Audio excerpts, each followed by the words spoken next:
is it that you've learned most about this whole area of strengths, resilience, and relationships?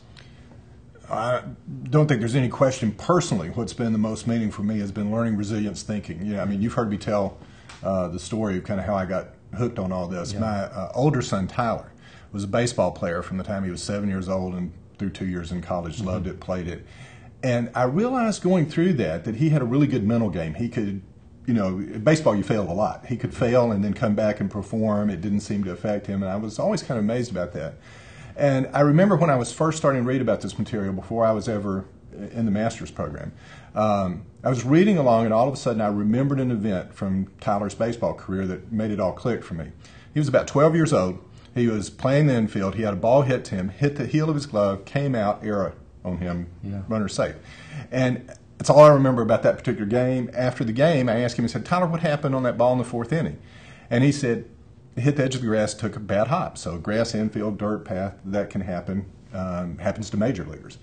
And I don't know whether I saw it and didn't believe that or whether that just sounded like an excuse, but for some reason, I pushed back with him. I said, Tyler, you just missed that ball, didn't you? He said, no, Dad. Hit the edge of the grass, took a bad hop. I said, no, Tyler.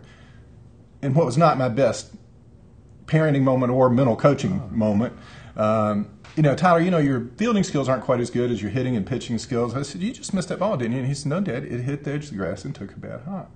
I said, now, Tyler. About the third time I said, now, Tyler, he just turned around and walked away from me.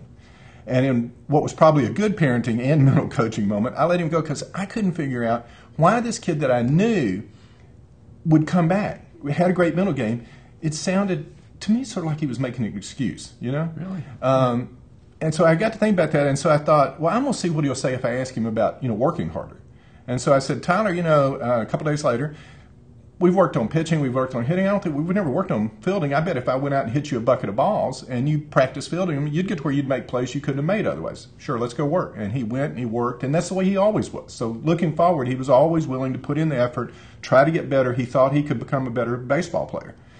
And so I watched him go along, and when I finally started learning about this stuff, what I realized was Tyler was a naturally optimistic thinker.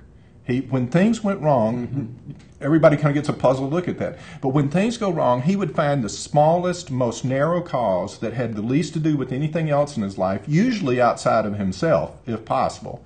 And that would be why he thought things went wrong. But when he was looking to the future, he always saw those things that he had the most control over, that could have the biggest impact on his life, and he felt like he could do a lot to make a difference.